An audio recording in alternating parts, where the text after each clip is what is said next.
नमस्कार मित्रों, आप सभी का टॉपर्स क्लब आईएएस अकेडमी में स्वागत है। मित्रों, हम सभी लोग हिंदी विषय से टीजीटी, पीजीटी, एलटी आदि परीक्षाओं के जो महत्वपूर्ण प्रश्न हैं उसको क्रमिक रूप से उसका अध्ययन कर रहे हैं। और अभी तक हम लोग इसमें भक्ति काल के अंतर्गत सगुण शाखा में कृष्ण काव्य के कुछ महत्वपूर्ण प्रश्न हैं उसको क्रमिक रूप से देख रहे थे, और आज उसी के क्रम में हम लोग आगे के महत्वपूर्ण प्रश्नों को देखेंगे। तो चलिए शुरू करते हैं। आज का जो हमारा पहला प्रश्न है कि संगत कौन सा इसमें बताना है। इसमें विकल्प आपका दिया गया है नाभादास भक्तमाल, नानक बीजक और कबीर रहीरास, मोहिन सिनफनी, सिद्धांत पंचमात्रा। इसमें जो आपका संगत है विकल्प वह है नाभादास की भक्तमाल। और यह बहुत इनकी नाभादास की बहुत प्रसिद्ध हिंदी ग्रंथ है, और इस ग्रंथों में 200 भक्तों के चमत्कारपूर्ण चरित्र 356 में लिखे गए हैं। और इसमें अगला है कि बीजक ये कबीरदास की रचनाओं का संकलन है। और रहीरास इसमें जो है सिख धर्म में जो शाम के समय गाए जाने वाली प्रार्थना है उसका संकलन है। और इस प्रार्थना को 5 गुरुओं इनके जो सिख धर्म के थे, जैसे गुरु नानक देव जी थे, और गुरु अमरदास, गुरु रामदास, गुरु अर्जुन देव और गुरु गोविंद सिंह जी ने इसका संकलन किया था। और सिद्धांत पंचमात्रा यह है स्वामी राघवानंद की रचना है। स्वामी राघवानंद की रचना है सिद्धांत पंचमात्रा। अगला हम प्रश्न देखते हैं कि राधा बल्लभ संप्रदाय में सर्वोपरि स्थान किसका है। तो इसमें विकल्प आपका है कृष्ण का, मुरली का और राधा का और गोवर्धन पर्वत का। तो इसमें जो आपका सही विकल्प है राधा बल्लभ संप्रदाय में सर्वोपरि स्थान जो है राधा का है। और राधा बल्लभ संप्रदाय की जो स्थापना किए थे यह 1534 ईस्वी में आचार्य हित हरिवंश स्वामी ने किया था। हित हरिवंश ने किया था और वृंदावन में किया था। और इसमें जो है राधा का सर्वोपरि स्थान है, और इसमें जो है तत्सुखी भाव को महत्व प्रदान किया गया है। और हित हरिवंश को श्री कृष्ण को जो है वंशी का अवतार कहा गया है। अगला हम देखते हैं कि इसमें पंक्ति है बड़े अभाग अन्य सभा को उठ गए ठाठ सिंगार। पंक्ति किसके लिए समर्पित है। तो इसमें विकल्प है हरिराम व्यास, सुंदर व्यास, हित हरिवंश को उनकी मृत्यु पर, सूरदास को उनकी मृत्यु पर। और इसमें जो आपका सही विकल्प है इसमें गा सही होगा। और इनके जो शिष्य थे हरिराम व्यास ने ही इनके मृत्यु पर यह मार्मिक पंक्ति लिखी थी हित हरिवंश को, इसलिए इसमें विकल्प आपका गा सही है। अगला है कि किस संप्रदाय में राधा का कृष्ण से विग्रह नहीं होता है वरन पार्श्व में स्वर्ण पत्र पर श्री राधा शब्द अंकित रहता है। तो इसमें जो आपका विकल्प दिया गया है गौड़ी संप्रदाय, बल्लभ संप्रदाय और सखी संप्रदाय, राधा बल्लभ संप्रदाय। तो इसमें जो आपका सही विकल्प है राधा बल्लभ संप्रदाय। और राधा बल्लभ संप्रदाय की स्थापना हमने बता ही दिया कि हित हरिवंश ने किया था।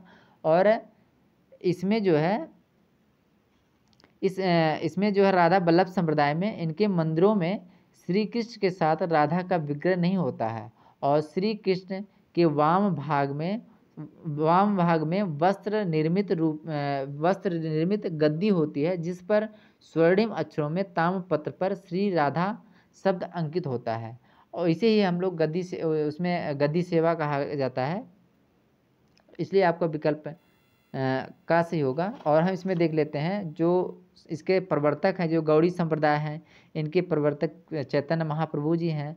और बल्लभ संप्रदाय इसके प्रवर्तक बल्लभाचार्य हैं। और सखी संप्रदाय के प्रवर्तक स्वामी हरिदास हैं। अगला हम देखते हैं कि नायिका भेद से संबंधित सूरदास की कृति कौन सी है। तो इसमें विकल्प आपका है साहित्य लहरी, सूर सागर, सूर सरावली और सूर पचीसी। इसमें जो आपका सही विकल्प है वह है साहित्य लहरी। और इस ग्रंथ में सूरदास के दृष्ट कूट पद संकलित हैं और जिनकी संख्या 118 है। साहित्य लहरी की बात हम कर रहे हैं। और इसमें रीत शास्त्र का विवेचन भी इन पदों में मिलता है, और विशेष रूप से नायक भेद और अलंकार निरूपण ग्रंथ इस ग्रंथ की विषय वस्तु है। और अगला है सूर सूर सागर जो है इसका उपजीवक ग्रंथ जो है भगवत पुराण है, और इसमें जो है टोटल 4936 पद हैं और 12 स्कंद हैं सूर सागर में। और इसकी जो भाषा है वह ब्रज भाषा है, और इसमें सर्वाधिक मर्म स्पर्शी अंश भ्रमर गीत मिलते हैं, जो बहुत काफ़ी इम्पोर्टेंट है, अब पूछा भी जाता है। और सूर श्रावली इसमें 1107 छंद हैं, और इसकी रचना संसार में होली के रूप में मानकर की गई है। अगला हम देखते हैं प्रश्न कि वात्सल और श्रृंगार के क्षेत्रों में जितना अधिक उद्घाटन सूर्य ने अपनी बंद आंखों से किया उतना किसी अन्य कवि में नहीं है। नहीं, तो सूर्य के संबंध में यह वक्तव्य किस आलोचक का है? तो इसमें विकल्प आपका दिया गया है ब्रजेश्वर वर्मा, रामचंद्र शुक्ल, हजारी प्रसाद द्विवेदी, नंद दुलारे वाजपेयी। तो यह जो वक्तव्य है यह आचार्य रामचंद्र शुक्ल जी का है। इसमें विकल्प खास ही होगा। अगला है कि जुगान चरित, भ्रमर गीत, प्रेम तत्व निरूपण रचनाओं के रचनाकार कौन हैं? तो इसमें दिया गया है कृष्णदास, कुम्मन दास, परमानंद दास और नंद दास। तो इसमें जो आपका सही विकल्प है वह है कृष्णदास। अगला है भक्तन को कहाँ सीकरी, सो काम आवत जात पनहिया टूटी, बिसर गयो हरिराम। तो यह पंक्ति किस कवि की है पूछा गया है? तो इसमें विकल्प आपका है कृष्णदास, मलूक दास, कुम्मन दास, परमानंद दास। इसमें जो आपका सही विकल्प है गा सही होगा, परमानंद दास कुम्मन दास की रचना है, पंक्ति है। अगला है रास पंचाध्यायी, रूप मंजरी, सुदामा चरित, भ्रमर गीत ग्रंथों की रचना कृष्ण भक्त कवि ने की है। तो इसमें विकल्प आपका दिया गया है सूरदास, सुंदरदास, रसखान, नंददास। तो इसमें जो है ये सभी रचनाएं नंददास की रचनाएं हैं। अगला है कि कृष्ण के सुदर्शन चक्र का अवतार किसे माना गया जाता है? तो इसमें विकल्प आपका है वल्लभाचार्य, नंददास, कृष्णदास और निम्बकाचार्य। तो इसमें जो सुदर्शन चक्र का जो अवतार माना गया है वह आपको निम्बकाचार्य जी को माना गया है। अगला है वेदांत परिजात सौरभ की रचना करने वाले आचार्य हैं। तो इसमें विकल्प आपका है निम्बकाचार्य, माधवाचार्य, वल्लभाचार्य और विट्ठलनाथ। इसमें जो आपका सही विकल्प है वह है निम्बकाचार्य। अगला है कृष्णदास अधिकारी किस जात के थे? तो इसमें विकल्प है नाई, ब्राह्मण, कुणबी, कायस्थ। इसमें जो आपका सही विकल्प है वह कृष्णदास कुणबी जात के थे। अगला है कृष्णदास की जन्मभूमि कहाँ है? तो इसमें विकल्प है राजस्थान, गुजरात, उत्तर प्रदेश और मध्य प्रदेश। इसमें जो सही विकल्प है कृष्णदास जो गुजरात के रहने वाले थे। अगला है परमानंद सागर के रचयिता हैं। तो इसमें विकल्प आपका है परमानंद, परमदास, कृष्णदास और नाभादास। जैसा कि इसमें इनके नाम से ही परमानंद ने अपने नाम से ही अपने इसका रचना किए थे, तो इसलिए इसमें दिक्कत नहीं होगी आप लोगों को। अगला है कि अष्टशाप के कवियों में सबसे छोटे थे। तो इसमें कृष्णदास, शीत स्वामी, गोविंद स्वामी, नंददास। तो इसमें जो सबसे छोटे थे वह नंददास थे, और इसमें जो सबसे बड़े जो है कुम्भन दास थे। और नंददास जो है विट्ठलनाथ के जो है विट्ठल स्वामी के जो है शिष्य थे। और इसमें कुम्भन दास जो सबसे बड़े थे वह वल्लभाचार्य के शिष्य थे। अगला है कि नंददास की प्रसिद्धि का कारण कौन सा ग्रंथ माना गया है? तो इसमें विकल्प आपका दिया गया है रास पंचाध्यायी, सिद्धांत पंचाध्यायी, भ्रमर गीत और प्रेम बाराखंडी। तो इसमें जो आपका सही विकल्प है रास पंचाध्यायी का सही होगा। और रास पंचाध्यायी इसमें जो है इन्होंने नंददास जी ने कृष्ण और रास लीला की अनुप्रासिद्धित युक्त साहित्यिक भाषा में वर्णन किए थे, इसलिए इनको नंददास की सबसे प्रसिद्धि के कारण रास पंचाध्यायी को माना गया है। बाकी अन्य रचना हम देखते हैं जैसे सिद्धांत पंचाध्यायी, यह कृष्ण की रासलीला का वर्णन इसमें है। और इसमें भ्रमर गीत में जो है इन्होंने सगुण और निर्गुण पर गोपी और उद्धव का संवाद इसमें लिखा है। और प्रेम बाराखंडी इनकी भी रचना है।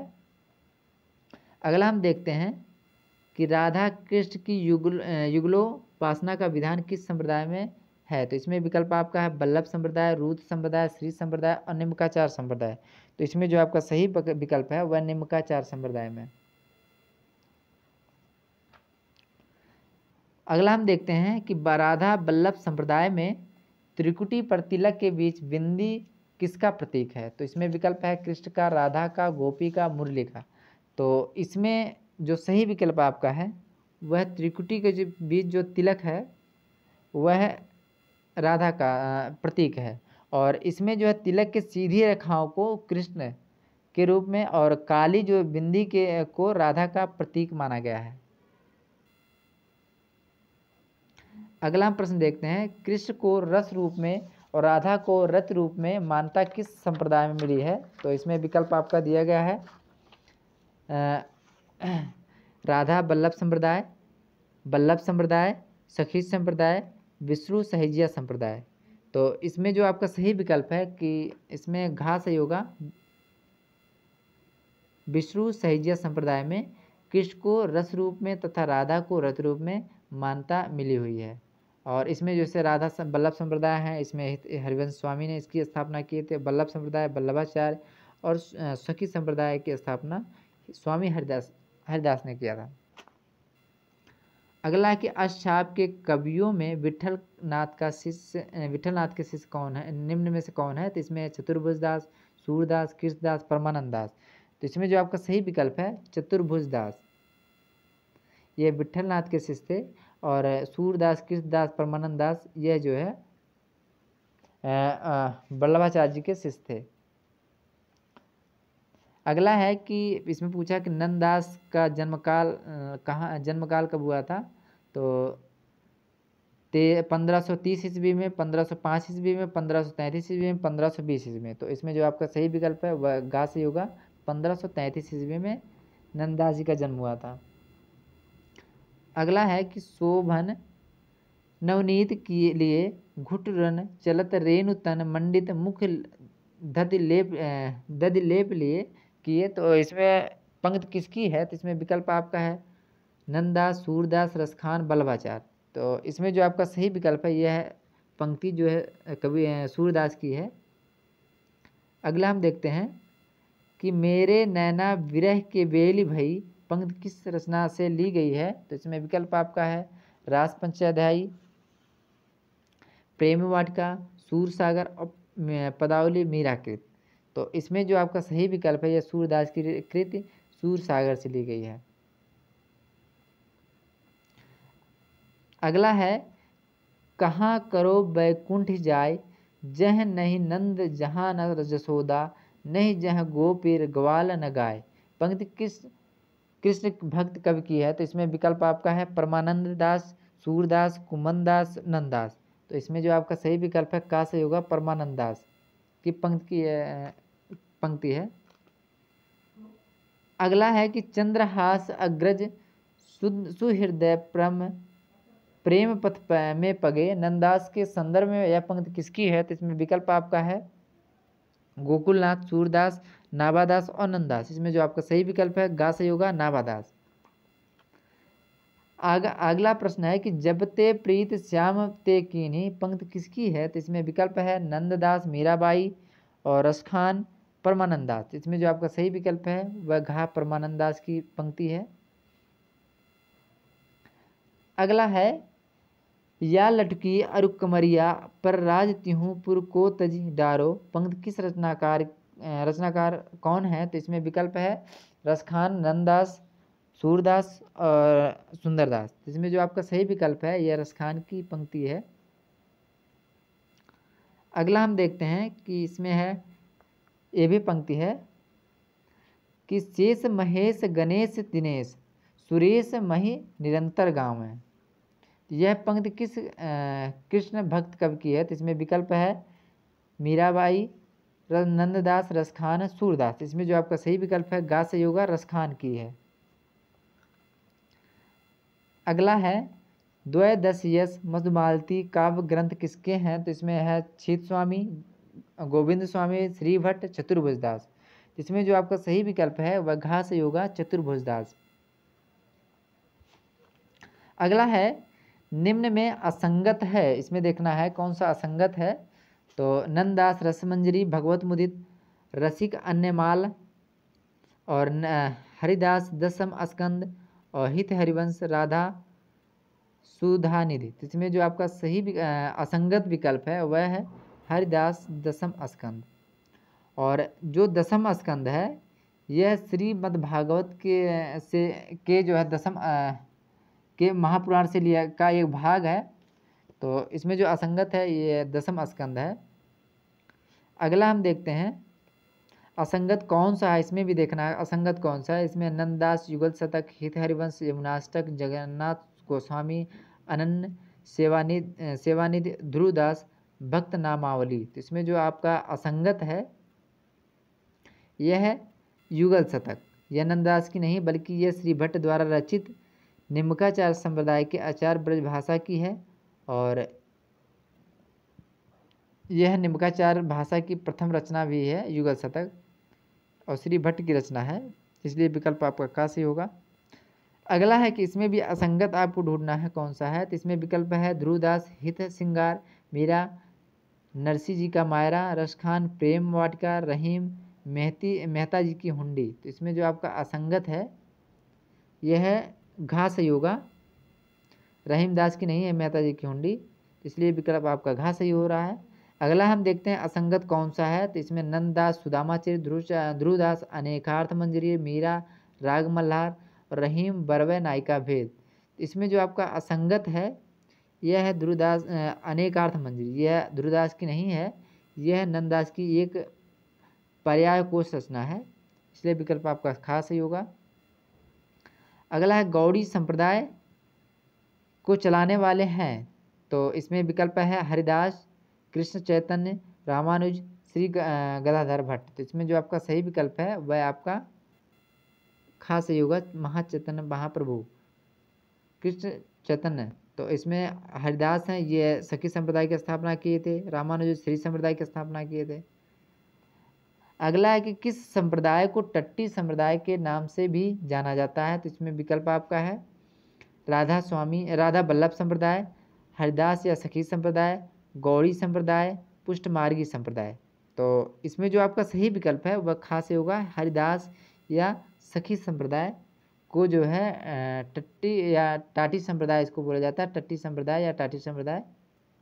और राधा वल्लभ संप्रदाय की जो स्थापना किए थे ये हित हरिवंश ने किया था और गौड़ी संप्रदाय की स्थापना चैतन्य महाप्रभु किए थे और पुष्टमार्गी संप्रदाय के बारे में आता है तो ये वल्लभाचार्य। और निम्बकार संप्रदाय का वास्तविक नाम क्या है। तो इस निम्बकाचार्य का वास्तविक नाम क्या है। तो इसमें विकल्प है आनंद तीर्थ, नियमानंद, सुदर्शन, आरूढ़। तो इसमें जो आपका सही विकल्प है इनका दो नाम मिलता है कि आरूढ़ भी मिलता है जो बचपन का नाम इनका था आरूढ़, और वैसे वास्तविक नाम इनका नियमानंद बाद में पड़ा था। और इनके बारे में यह इन्होंने निम्बकार संप्रदाय के प्रवर्तक निम्बकाचार्य थे और इनका जन्म जो है 1162 ईस्वी में मैसूर के बेल्लारी के निम्बापुर में गांव में हुआ था, यानी मैसूर के बेल्लारी के निम्बा गांव में हुआ था। और इनका जो बचपन का नाम है ये अरूढ़ी है और बाद में इनका नाम जो है नियमानंद पड़ा, फिर बाद में जो है निम्बकार हो गया। तो ये आज का हमारा अंतिम प्रश्न था। तो मित्रों अगर हमारा आज प्रश्न वीडियो अच्छा लगे तो आप लोग लाइक शेयर जरूर कमेंट करके ज़रूर बताएं। तो आज के लिए बस इतना ही था। तो नमस्कार, आप सभी का बहुत बहुत धन्यवाद।